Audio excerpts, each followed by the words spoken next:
You mentioned the annual conversation that Jesuits have with their superior, and I can't remember exactly how you described it, but it was sort of like laid bare their soul Right. to the superior. And when I think of those kinds of conversations, so the way we often think of these things is like, if you're meeting with your boss, you might say a few things, but you don't want to get yourself fired, or a child with a parent, right?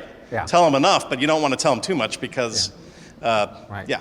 Yeah. But so I've always been struck by this practice. I can't remember what. Yeah, sure. The account of conscience or the manifestation of conscience. Manifestation, yes. Can you say a little bit more for those of us Sure. who don't sort of live this out on what goes on there? What's the wisdom to that? How does it shape the culture of the society? Maybe risk involved with that kind of thing? Yeah, so the manifestation of conscience, yeah.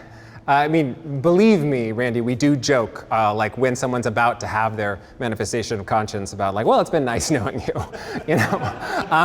So, because we do recognize humanly that this idea that I'm gonna go and tell the person who literally can decide whether I'm a Jesuit or not, who can literally kick me out, that I'm gonna tell him everything, like the interior parts of my soul, my sins, my failings, that is obviously on a human level very scary. But I would say you talk to most Jesuits and experientially it's actually not scary at all, is the strange thing about it. And that's why I put it in the context of a conversation, because sometimes by saying account of conscience or manifestation of conscience, people get the wrong impression about what it actually experientially feels like to be in that conversation. Because most of the time, not uniformly, not every Jesuit, not with every Jesuit superior, I'm not going to make, I can't make a no exception statement here. But most of the time, most Jesuits, the way they experience that is that it is in fact a conversation, and a conversation from someone who knows you and cares about you. And so allow me to actually quote Dave Fleming in the actual talk that led to this thing, because that's who I always quote when I talk about the manifestation of conscience. So this is, when he gave that talk, the way he described what is the manifestation of conscience. He said, it is so that the superior can know you, that cognitio type of knowledge, that familiar knowledge, so he can know you. Because if he doesn't know you, he can't love you. We don't love people that we don't know. It can't just be generalized, it has to be personal and specific. So he has to know you well in order to love you well, because he can't mission you well, he can't send you to do something well unless he loves you well.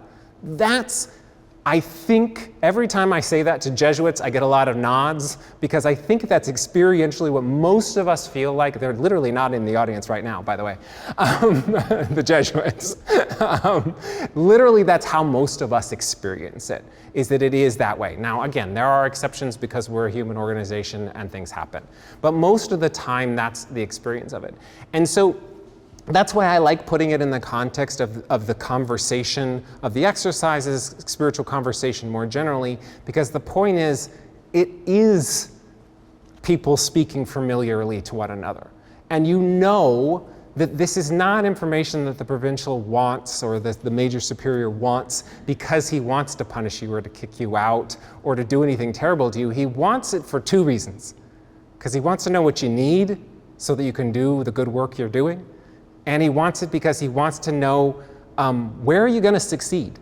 Because your success is the success of the Society of Jesus. So what he wants to know is, when you're sharing something negative about yourself, you're saying a sin or a failing, the point is not, it's not confession, it's not for punishment, it's not for absolution, it's none of these sorts of things. You're sharing that because he needs to know if you're going to be sent into a situation where you're not going to succeed, where it's going to be too hard for you, where it's going to trigger something negative in you. So he wants to know that.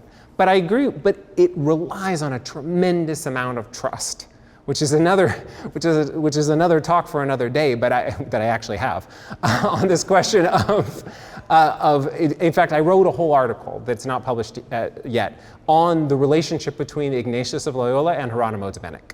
And exactly how I show how Ignatius and Dominic, how the trust was built between the two of them, such that when Ignatius was chastising Dominic later in life, as I have some nasty examples of Ignatius being not too kind to him, you can put it in the context of the trust that they had. of the relationship that they had. And suddenly it becomes like when your spouse or your parent or your good friend is calling you out on something, it doesn't break the relationship. You might be angry in the moment, but ultimately you realize where it's coming from. And that's ideally, and I think experientially, where a lot of that comes down.